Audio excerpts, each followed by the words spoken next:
नमस्कार, मेरा नाम संजय कुमार। इस वीडियो में हम कंप्यूटर का उद्भव और विकास का अध्ययन करेंगे। तो बात करते हैं हम आपके पहले कंप्यूटर यानी बोल सकते हैं कंप्यूटर के जगत में सबसे पहला जो डिवाइस था जिसको अबेकस के नाम से जाना गया है, ये आपको ध्यान रखना है। ये प्राचीन गणना यंत्र माना जाता है। इसके आविष्कारक बेबीलोन में थे जिनका नाम ली काई चेन थे।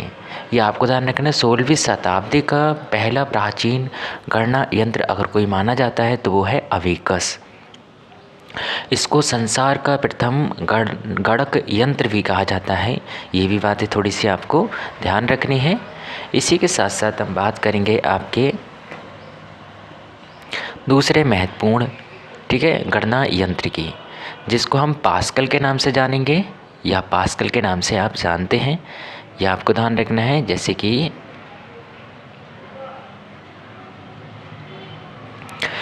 इसके आविष्कार जो है 1642 में हुआ था और ब्लेज पास्कल के द्वारा इसका आविष्कार किया गया था। किसका? पास्कलाइन का। ठीक है। इसकी विशेषता यही थी कि ये केवल जोड़ और घटाव करने में सक्षम था।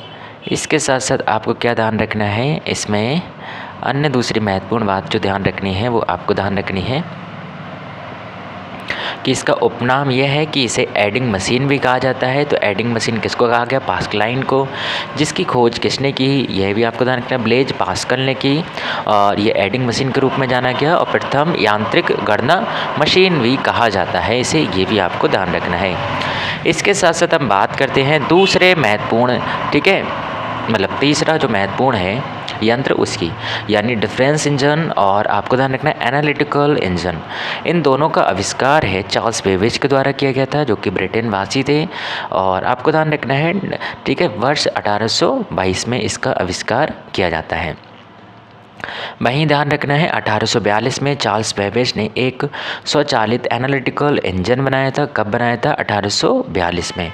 क्या बनाया था? आपको ध्यान रखना है स्वचालित एनालिटिकल इंजन। डिफरेंस इंजन का आविष्कार 1822 में किया था। 1842 में चार्ल्स बेबेज ने एनालिटिकल इंजन बनाया था। ये आपको ध्यान रखना है। और इसमें आपको ध्यान रखना है महत्वपूर्ण बात यही है कि ये जोड़ और बाकी जो गुणा भाग होते हैं इन सबको करने में ये सक्षम था। ये भी आपको ध्यान रखना है। मतलब अभी तक आपने देखा अबेकस, पास्कलाइन, ठीक है, और अब आपने देखा डिफरेंस इंजन और एनालिटिकल इंजन। ठीक है, तो इनके आविष्कारक आपको कम से कम पता ही होना चाहिए और इनकी विशेषताएं। बात करते हैं लेडी एडा अगस्टा की। तो इन्होंने एनालिटिकल जो इंजन था जो चार्ल्स बेबेज के द्वारा बनाया गया था, इसमें प्रोग्राम फिट किया था। ये आपको ध्यान रखना है। तो इसीलिए इन्हें प्रथम प्रोग्रामर के रूप में जाना जाता है। और 2 अंकों की संख्या प्रणाली यानी बाइनरी, इसका भी आविष्कार किसके द्वारा किया गया था? लेडी एडा अगस्टा के द्वारा किया गया था। वहीं बात करते हैं चार्ल्स बेबेज को कंप्यूटर जगत में आधुनिक कंप्यूटर का जनक कहा जाता है। ये भी आपको ध्यान रखना है।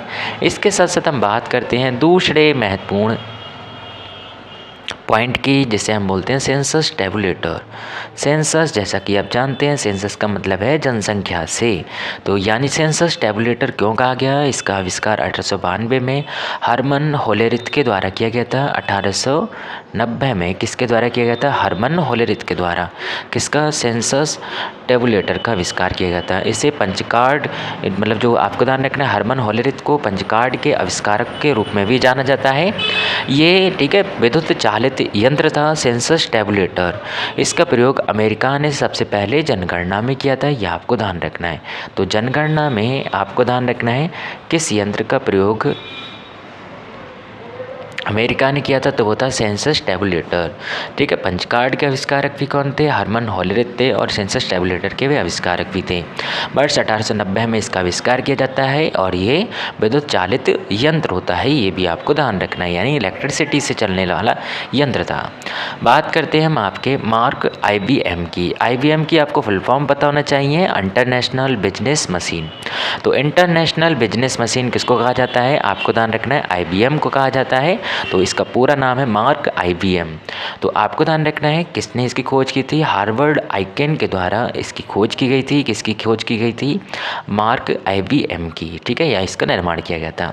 विश्व का प्रथम पूर्ण स्वचालित विद्युत यांत्रिक यंत्र माना जाता है, यानी पूरा फुली ऑटोमेटिक और जो कि इलेक्ट्रिक से चलने वाला यंत्र था वो था आपका मार्क IBM, ठीक है।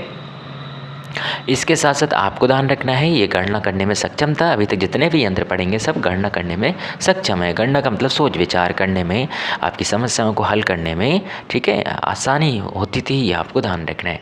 बात करते हैं हम आपके ENIAC की। तो जैसे कि आपको IBM की फुल फॉर्म ध्यान रखनी है, सेम उसी तरह से आपको ENIAC की भी फुल फॉर्म ध्यान रखनी है। तो ENIAC में आपको E फॉर ध्यान रखना है इलेक्ट्रॉनिक, N फॉर ध्यान रखना है न्यूमेरिकल, I फॉर ध्यान रखना है इंटीग्रेटर और A फॉर ध्यान रखना है आपको एंड और C फॉर ध्यान रखना है आपको कैलकुलेटर। तो आप कह सकते हैं electronic, numerical, integrator and calculator ENIAC की फुल फॉर्म है। इसके आविष्कारक आपको ध्यान रखना है वर्ष 1946 में इसका आविष्कार किया जाता है ENIAC का। किसके द्वारा, JP एकर्ड और मुचली के द्वारा, ये आपको ध्यान रखना है। इसके साथ साथ आपको ध्यान रखना है ये भी आपका प्रथम पूर्ण इलेक्ट्रॉनिक कंप्यूटर माना जाता है। कौन, IBM, ठीक है, मार्क IBM, ये आपको ध्यान रखना है वर्ष 1946 में मुचली और JP एकर्ड के द्वारा। बात करते हैं हम आपके ABC कंप्यूटर की। तो जो ABC है इसकी भी फुल फॉर्म ध्यान रखनी है एटोनोसॉफ वैनिक कंप्यूटर, यानी इसके साइंटिस्ट के नाम पर इसका नाम पड़ गया था ABC, यानी एटोनोसॉफ वैनिक कंप्यूटर। वर्ष 1939 में इसका आविष्कार किया जाता है एटोनोसॉफ और क्लिफोर्ड बेरी के द्वारा। ये संसार का पहला इलेक्ट्रॉनिक डिजिटल कंप्यूटर माना जाता है। संसार का पहला इलेक्ट्रॉनिक डिजिटल अगर कोई कंप्यूटर है तो यह आपको ध्यान रखना है आपका ABC है, ठीक है। इसके साथ साथ आपको क्या ध्यान रखना है, IDVAC के बारे में। IDVAC अपने आप में बहुत इंपॉर्टेंट चीज़ है, यह आपको ध्यान रखना है और इसकी फुल फॉर्म एग्ज़ाम में पूछी जाती है तो वो आपको पता होने चाहिए। तो electronic discrete variable automatic computer, तो क्या ध्यान रखना है, electronic discrete variable automatic computer, ये किसकी फुल फॉर्म है, IDVAC की फुल फॉर्म है। इसका विकास किसके द्वारा किया गया था, न्यूमैन के द्वारा इसका विकास किया गया था। आधुनिक कंप्यूटर के विकास में सर्वाधिक अगर योगदान है तो वो किसका है, IDVAC का है, और वहीं ध्यान रखना और न्यूमैन का है। यानी बोल सकते हैं न्यूमैन के द्वारा आधुनिक जो कंप्यूटर बनाए गए उनमें सबसे ज़्यादा योगदान इन्हीं का माना जाता है।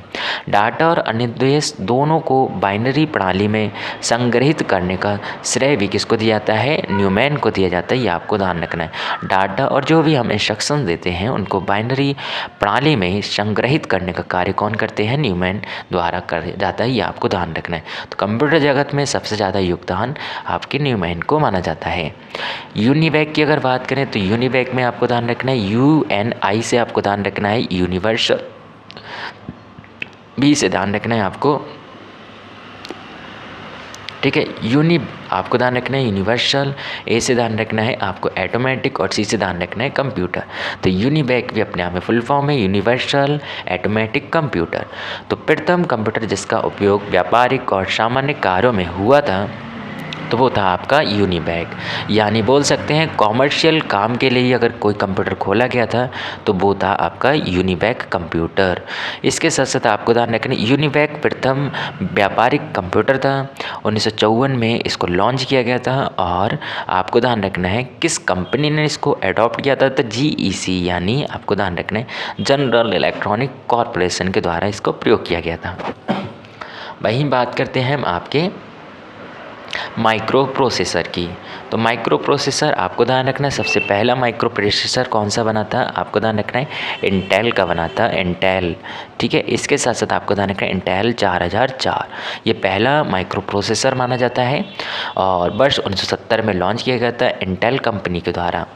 इससे सबसे छोटे आकार के कंप्यूटर का निर्माण सक्षम हो गया था और जिसे माइक्रो कंप्यूटर भी कहा जाता है। कंप्यूटर का माइक्रो कंप्यूटर कैसे कहा जाता है, तो आपको ध्यान रखना है माइक्रो प्रोसेसर को। इंटेल 4004 प्रथम, ठीक है, माइक्रो प्रोसेसर था, ये भी आपको पता होना चाहिए। इसी के साथ साथ हम बात करेंगे आपके एप्पल सेकंड की। तो आपको ध्यान रखना है एप्पल सेकंड की अगर बात करें तो आपको ध्यान रखना है प्रथम व्यावसायिक माइक्रो कंप्यूटर था। इसका निर्माण वर्ष 1977 में किया गया था। इसी के साथ साथ हम बात करते हैं अब आपके अन्य महत्वपूर्ण तथ्य जो कि कंप्यूटर से जुड़े हैं। ठीक है, देखिएगा आपको क्या क्या ध्यान रखना है। बात करते हैं कंप्यूटर की, तो कंप्यूटर में आपको ध्यान रखें कंप्यूटर एक इलेक्ट्रॉनिक यंत्र है जो डाटा लेता है और उस पर प्रक्रिया करके एक अर्थपूर्ण परिणाम देता है। बात करें कंप्यूटर की, तो कंप्यूटर के अन्य नाम आपको ध्यान रखने हैं। इसे बोलते हैं अभिकल यंत्र, संगणक यंत्र और परिकलक यंत्र। किसके अन्य नाम है? कंप्यूटर के अन्य नाम है, ये आपको ध्यान रखना है। वहीं बात करें कंप्यूटर के वर्गीकरण की, तो कंप्यूटर के वर्गीकरण में आपको ध्यान रखना है हार्डवेयर उपयोग के आधार पर कंप्यूटर बांटे जाते हैं, कार्य पद्धति के आधार पर और आकार और कार्य के आधार पर हम कंप्यूटर को 3 भागों में बांट सकते हैं। यानी कंप्यूटर के वर्गीकरण की अगर बात करें तो कंप्यूटर को हम 3 भागों में बांट सकते हैं। एक तो हार्डवेयर के उपयोग के आधार पे, कार्य पद्धति के आधार पे और आकार और कार्य के आधार पर हम कंप्यूटर को 3 भागों में देखते हैं। हार्डवेयर के उपयोग के आधार पर अगर देखा जाए तो कंप्यूटर पहली पीढ़ी, दूसरी पीढ़ी, तीसरी पीढ़ी, चौथी पीढ़ी और 5वीं पीढ़ी के रूप में बांटे गए हैं। वहीं कार्य पद्धति के रूप में अगर देखा जाए तो एनालॉग कंप्यूटर, डिजिटल कंप्यूटर और हाइब्रिड कंप्यूटर के रूप में जाने जाते हैं।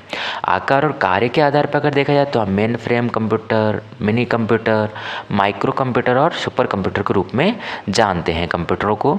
बात करते हैं हम आपके हार्डवेयर की उपयोगिता के आधार पर कंप्यूटरों का वर्गीकरण। तो इसमें देखिएगा आपको क्या क्या चीज़ें ध्यान रखनी है। तो इसमें आपको ध्यान रखना है प्रथम पीढ़ी का कंप्यूटर।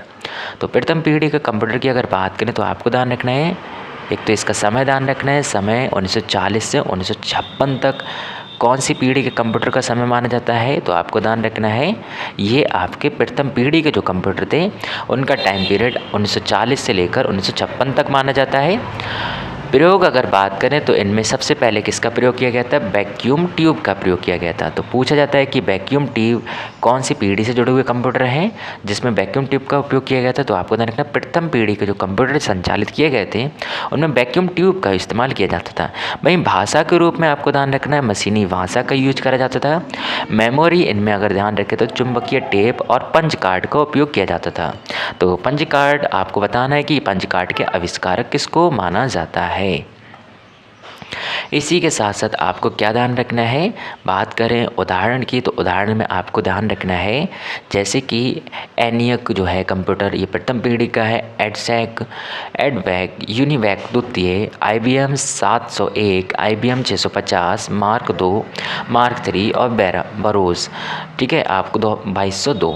ये आपको कंप्यूटर के उदाहरण है। कौन सी कंप्यूटर के उदाहरण है? जो फर्स्ट जनरेशन के कंप्यूटर थे उनके उदाहरण आपको ध्यान रखना है। ठीक है, तो फर्स्ट जनरेशन के कंप्यूटर के उदाहरण एनियक, एडसैक, एडवैक, यूनिवैक द्वितीय, IBM 701, IBM 650, मार्क द्वितीय, मार्क 3, बरोज 2202। ये क्या है? प्रथम पीढ़ी के कंप्यूटरों का उदाहरण है। बात करते हैं हम आपके दूसरी पीढ़ी के जो कंप्यूटर हैं उनकी। तो दूसरी पीढ़ी के जो महत्वपूर्ण कंप्यूटर हैं इनकी अगर बात करें तो आपको ध्यान रखना है, एक तो समय ध्यान रखना है 1956 से 1963। पहली पीढ़ी के जो कंप्यूटर थे उनका टाइम पीरियड आपको ध्यान रखना था 1940 से लेकर 1956। वहीं दूसरी पीढ़ी के जो कंप्यूटर है इनका टाइम पीरियड आपको ध्यान रखना है 1956 से लेकर 1963 तक। ठीक है, इसमें आपको ध्यान रखना है इनमें किसका प्रयोग किया जाने लगा? ट्रांजिस्टर का प्रयोग किया जाने लगा। जबकि आपने इनमें देखा था इनमें वैक्यूम ट्यूब का उपयोग किया जाता था, इनमें ट्रांजिस्टर का उपयोग किया जाता था। भाषा की बात करें इनमें मशीनी भाषा थी और इनमें आपको ध्यान रखना असेंबली भाषा का उपयोग किया जाता था। इसी के साथ साथ आपको क्या ध्यान रखना है? दूसरी महत्वपूर्ण चीज़ ध्यान रखनी है मेमोरी की। तो मेमोरी में आपको ध्यान रखना है पंच कार्ड का उपयोग किया जाता था और टेप कार्ड का, इसमें आपको ध्यान रखना है चुंबकीय टेप का इस्तेमाल किया जाने लगा। विकास की बात करें तो इसका विलन शोकली को इसके विकास का श्रेय दिया जाता है। लोकप्रिय कंप्यूटर आपको ध्यान रखना है इसमें IBM 1401। IBM 701 प्रथम पीढ़ी का है, जबकि IBM 1401 जो है ये आपको ध्यान रखना है द्वितीय पीढ़ी का प्रचलित कंप्यूटर था या प्रचलित कंप्यूटर था।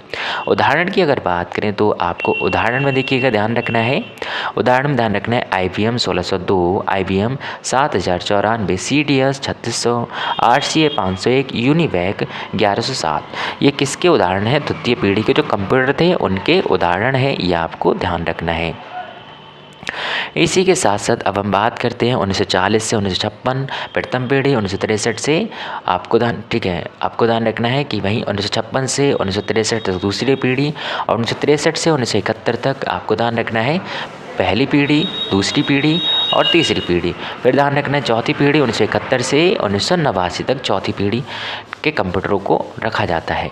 तीसरी पीढ़ी की अगर बात करें तो आपको क्या ध्यान रखना है 1964 से लेकर 1971 तक जो समय था वो तीसरी पीढ़ी के कंप्यूटरों का था। इसमें आपको क्या क्या ध्यान रखना है? इसमें आपको ध्यान रखना है इनके प्रयोग, तो प्रयोग में ध्यान रखना है इनमें इंटीग्रेटेड चिप का इस्तेमाल किया जाने लगा, यानी सर्किट का इस्तेमाल किया जाने लगा। तो आपको ध्यान रखना है तीसरी पीढ़ी के कंप्यूटरों में IC का उपयोग किया जाने लगा। पहली पीढ़ी के जो कंप्यूटर थे उनमें आपको ध्यान रखना है दूसरी पीढ़ी के कंप्यूटर में ट्रांजिस्टर का उपयोग किया जाने लगा, जबकि पहली पीढ़ी के जो कंप्यूटर थे उनमें वैक्यूम का उपयोग किया जाता था।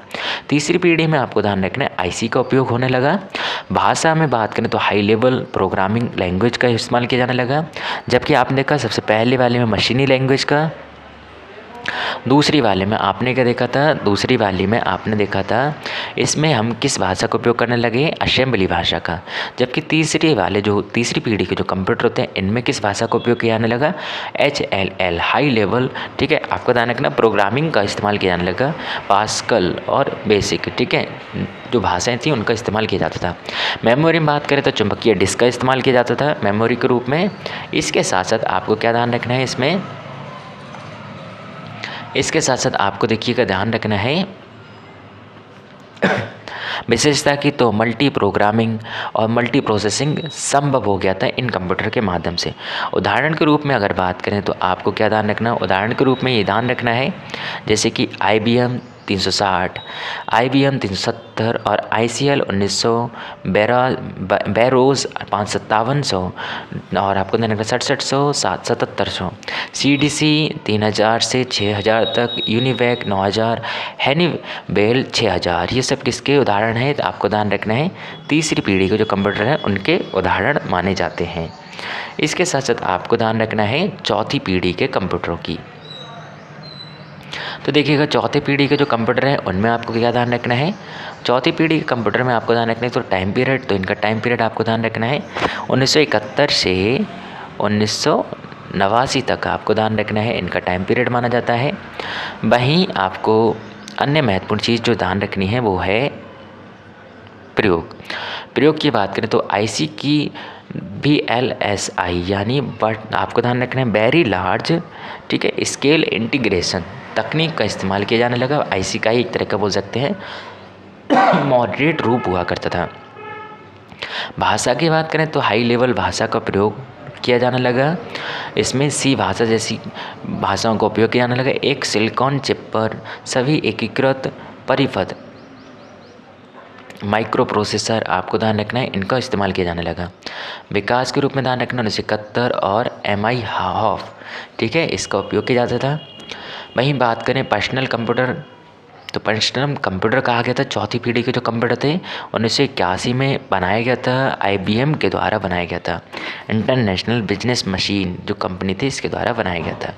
माइक्रो कंप्यूटर था PC। आपको ध्यान रखना, बात करते हैं हम आपके अति महत्वपूर्ण कंप्यूटर की पीढ़ी, पाँचवीं पीढ़ी की। तो इसकी शुरुआत आपको क्या ध्यान रखनी है, इसकी जो शुरुआत है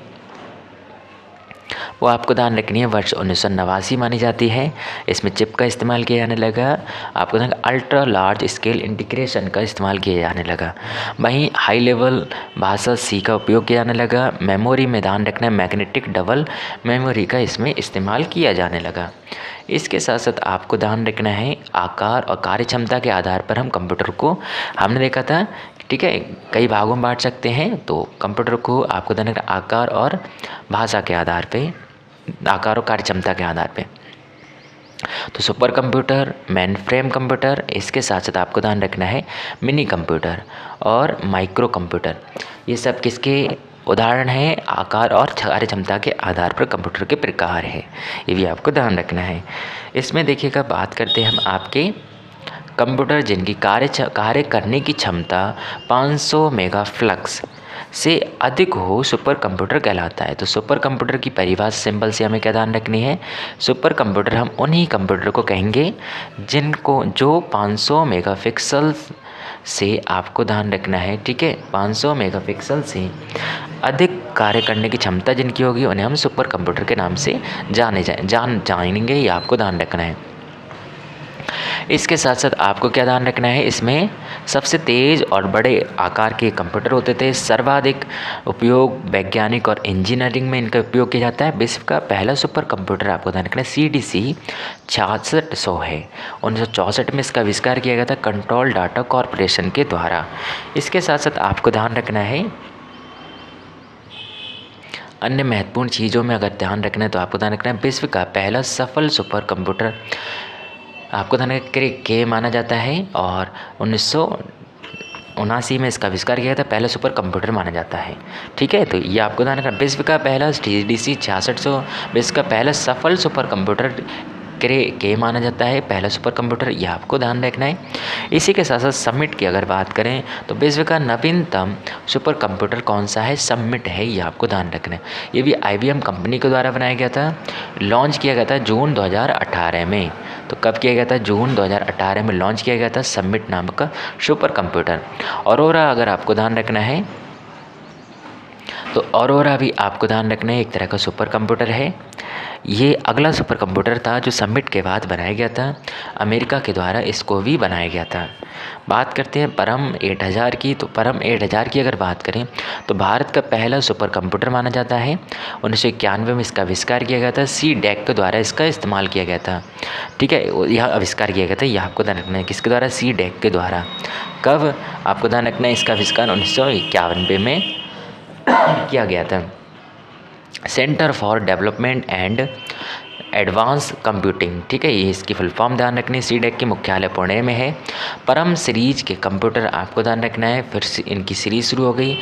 तो परम नाम की जो सीरीज़ थी कब सुपर कंप्यूटर की, ये शुरू हो गई। परम 8000 पहला कंप्यूटर था, परम 8600, फिर 9900, परम 10000, परम युवा, परम द्वितीय, परम ईशान, ये आपको ध्यान रखना है। ठीक है, परम की कुछ सीरीज़ हैं। प्रत्युष ध्यान रखना है भारत का नवीनतम सुपर कंप्यूटर माना जाता है, 8 जून 2018 को लॉन्च किया गया था और आपको ध्यान रखना है IITM के द्वारा इसको बनाया गया था। इंडियन इंस्टीट्यूट ऑफ ट्रॉपिकल मेटीओरोलॉजी के द्वारा इसका निर्माण किया गया था। इसी के साथ साथ हम बात करते हैं आपके अन्य कुछ महत्वपूर्ण तत्वों की, जैसे कि बात करते हैं फ्लास्क की। तो सुपर कंप्यूटर की क्षमता मापने की इकाई किसको माना जाता है? आपको ध्यान रखना है फ्लास्क को माना जाता है। ठीक है, तो फ्लास्क क्या है? सुपर कंप्यूटर को मापने की क्षमता मानी जाती है। हर्ट्ज आपको ध्यान रखना है main frame, mini, micro computer की क्षमता मापने की इकाई होती है हर्ट्ज। इसके साथ साथ आप बात करते हैं मेन फ्रेम कंप्यूटर की। तो मेन फ्रेम कंप्यूटर की अगर बात करें तो आपको क्या ध्यान रखना है इसमें एक तो आपको ध्यान रखना है कि सुपर कंप्यूटर को छोड़कर विशाल आकार वाले सभी कंप्यूटर को मेन फ्रेम कंप्यूटर की सीरीज़ में रखा जाता है और एक साथ एक से अधिक लोग कार्य कर सकने में सक्षम होते हैं, ये भी आपको ध्यान रखना है। और भंडारण क्षमता इनमें सबसे ज़्यादा पाई जाती है। इसी के साथ साथ आपको ध्यान रखना है बैंकों में इनका सर्वाधिक उपयोग किया जाता है मेन फ्रेम कंप्यूटरों का। वहीं जनगणना आंकड़ों को जुटाना हो तब भी इनका इस्तेमाल किया जाता है। इसी के साथ साथ बड़े बड़े जो उद्योग होते हैं उनमें भी इनका इस्तेमाल किया जाता है। जहां अत्यधिक आंकड़ों की ज़रूरत होती है वहां पर भी हम मेन फ्रेम कंप्यूटर का ही इस्तेमाल करते हैं। इसी के साथ साथ आपको ध्यान रखना है इनका उपयोग सर्वर के रूप में भी होता है। उदाहरण के लिए ICL 39, IBM 4381, ये किसके उदाहरण है? मेन फ्रेम कंप्यूटर के उदाहरण है, ये भी आपको ध्यान रखना है। बात करें आपके मिनी कंप्यूटर की, तो मिनी कंप्यूटर में देखिएगा आपको ध्यान रखना है, तो मिनी कंप्यूटर में आपको ध्यान रखना है मेन फ्रेम सुपर कंप्यूटर से, ठीक है, मतलब कह सकते हैं मिनी कंप्यूटर मेन फ्रेम और सुपर कंप्यूटर से छोटे होते हैं, कम खर्चीले होते हैं और कम शक्तिशाली होते हैं। पर्सनल कामों के लिए हम इनका इस्तेमाल करते हैं तो ये महंगे और शक्तिशाली भी हो सकते हैं। ठीक, इसके साथ साथ ध्यान रखना है विश्व का पहला मिनी कंप्यूटर PDP-8 को माना जाता है। पर्सनल डाटा प्लेटफॉर्म, PDP की फुल फॉर्म ध्यान रखनी है। 1965 में बनाया गया था DEC के द्वारा, डिजिटल इक्विपमेंट कॉरपोरेशन कंपनी के द्वारा इसका निर्माण किया गया था। इसी के साथ साथ देखिएगा आपको ध्यान रखना ऑफिस बड़ी कंपनियों में इनका उपयोग किया जाता है। वहीं ध्यान रखना एग्जाम्पल के रूप में तो tablet, PC, cell phone, MP3 player, ये सब किसके उदाहरण है? आपको ध्यान रखना है मिनी कंप्यूटर के उदाहरण है। माइक्रो कंप्यूटर की अगर बात करें तो आपको क्या ध्यान रखना है? अन्य नाम आपको ध्यान रखना है पर्सनल कंप्यूटर कहा जाता है माइक्रो कंप्यूटर को।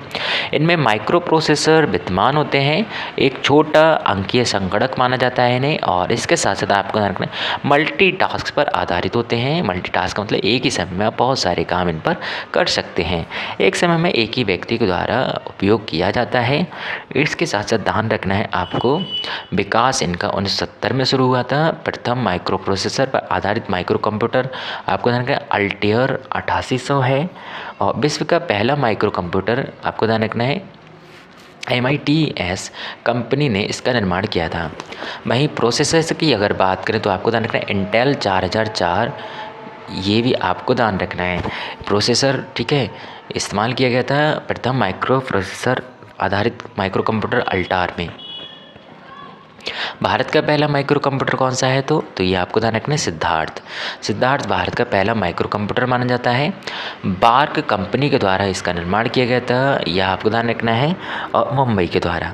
उदाहरण के रूप में आपको ध्यान रखना है डेस्कटॉप माइक्रो कंप्यूटर का उदाहरण है जो टेबल पर रखे जाकर रख कर चलाने वाले कंप्यूटर। लैपटॉप भी माइक्रो कंप्यूटर के रूप में आता है। इसके साथ साथ आपको ध्यान रखना है पाम टॉप जो होता है, पॉकेट कंप्यूटर, नोटबुक, टैबलेट, ये सब किस में आ जाते हैं? माइक्रो कंप्यूटर के रूप में आ जाते हैं। कार्य पद्धति के आधार पर हम कंप्यूटरों को 3 भागों में बांट सकते हैं, एनालॉग कंप्यूटर, डिजिटल कंप्यूटर, इसके साथ साथ आपको ध्यान रखना है हाइब्रिड कंप्यूटर। तो एनालॉग कंप्यूटर में आपको ध्यान रखना है भौतिक मात्राओं को मापकर उनके परिणाम को अंकों में प्रस्तुत करने के लिए एनालॉग कंप्यूटर का उपयोग किया जाता है। साथ ही साथ आपको ध्यान रखना है भौतिक मात्राएं जैसे कि ताप, दाब, लंबाई, भूकंप आदि की गणना हम किनसे करते हैं? ये आपको ध्यान रखना है एनालॉग कंप्यूटर के द्वारा ही करते हैं। सर्वाधिक उपयोग इनका विज्ञान और इंजीनियरिंग क्षेत्रों में किया जाता है। कारण ये होता है कि ये मात्राओं को अंकों में प्रस्तुत कर सकते हैं। विशेषता ये होती है कि ये कंप्यूटर निरंतर सिग्नल देते हैं, और उदाहरण के रूप में इनके ध्यान रखना है आपको जो आपके, ठीक है, एनालॉग कंप्यूटर होते हैं इनको ध्यान रखना है स्पीडोमीटर, थर्मामीटर, भूकंप सूचक यंत्र और साधारण घड़ी, ये सब किस में आ जाते हैं? आपको ध्यान रखना है एनालॉग कंप्यूटर के रूप में इनका इस्तेमाल किया जाता है, या बोल सकते हैं एनालॉग कंप्यूटर के ये उदाहरण माने जाते हैं। साथ ही साथ आपको देखिएगा दूसरी महत्वपूर्ण चीज़ जो ध्यान रखनी है वो है डिजिटल कंप्यूटर, ठीक है। तो इसमें देखिएगा क्या ध्यान रखना है आपको, डिजिटल कंप्यूटर की अगर बात करें तो इसमें आपको ध्यान रखना है डिजिटल कंप्यूटर में ये कंप्यूटर अंकों की गणना कर सकते हैं। आधुनिक युग में प्रयुक्त अधिकतर आपको ध्यान रखना है कंप्यूटर डिजिटल हैं।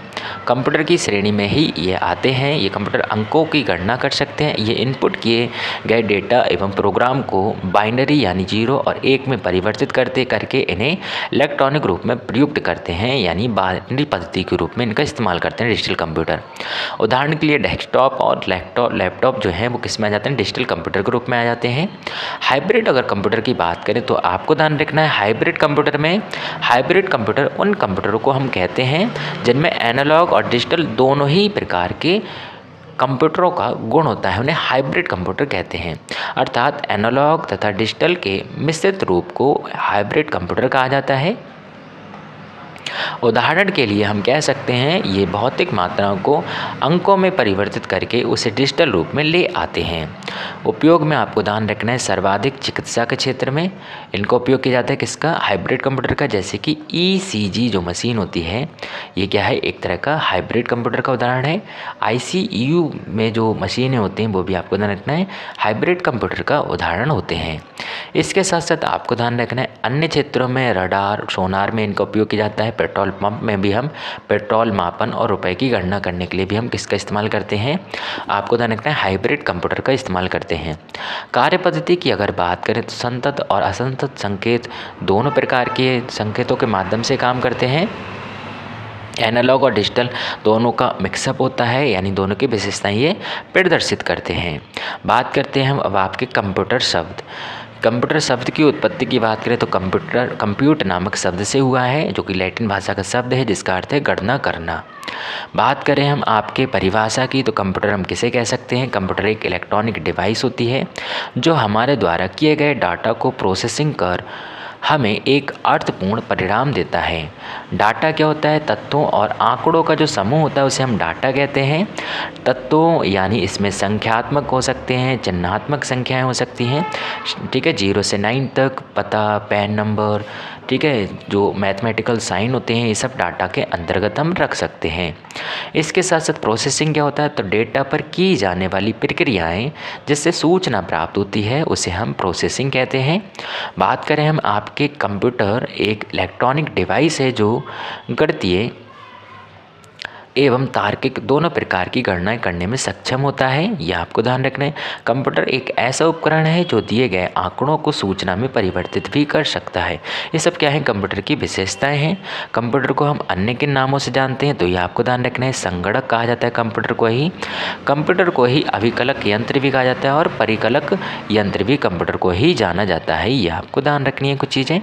इसके साथ साथ आपको ध्यान रखना है विशेषताओं की, तो विशेषताओं में आपको ध्यान रखना है कोई भी कंप्यूटर हो तो उसके अंदर सबसे महत्वपूर्ण जो विशेषता होती है वो होती है, आपको ध्यान रखना है उस कंप्यूटर की गति, शुद्धता यानी त्रुटि रहित कार्य कितना कर सकता है, भंडारण क्षमता क्या है उसकी, और वर्साटाइलिटी कितनी है उसके अंदर। इसके साथ साथ आपको ध्यान रखना है गोपनीयता कितनी रखता है कंप्यूटर, निर्णय लेने की क्षमता उसके अंदर, ठीक है, कितनी है, यह आपको ध्यान रखना है। इसके साथ साथ बात करें हम आपके इनपुट डिवाइसेस की, तो इनपुट डिवाइसेस में देखिएगा आपको क्या क्या ध्यान रखना है। इनपुट डिवाइसेस की अगर बात करें तो आपको इनपुट डिवाइसेस में ध्यान रखना है, इनपुट डिवाइसेस में परिभाषा की बात करें तो मानवीय निर्देशों को समझने योग्य संकेतों में परिवर्तित करने के लिए जिन युक्तियों का यानी डिवाइसेस का हम प्रयोग करते हैं उन्हें इनपुट युक्तियां कहते हैं। ये CPU के लिए डाटा और निर्देश भेजते हैं, ये भी आपको ध्यान रखना है। उदाहरण के लिए हम keyboard, mouse, scanner, joystick, trackball, light pen, touch screen, मतलब जो कंप्यूटर में एंटर करने का काम करते हो वो सब किस में आ जाएंगे? आपके इनपुट डिवाइस में आएंगे। MICR magnetic ink character reader आप कह सकते हैं इसे। इसके साथ साथ आप OCR को ऑप्टिकल कैरेक्टर रीडर, OMR को ऑप्टिकल मार्क रीडर, BCR को बार कोड रीडर कहा जाता है। माइक्रोफोन की अगर बात करें तो आपको ध्यान रखना माइक्रोफोन, वेबकैम, ये सब क्या है? इसी के एग्जाम्पल होते हैं, ये आपको ध्यान रखना है।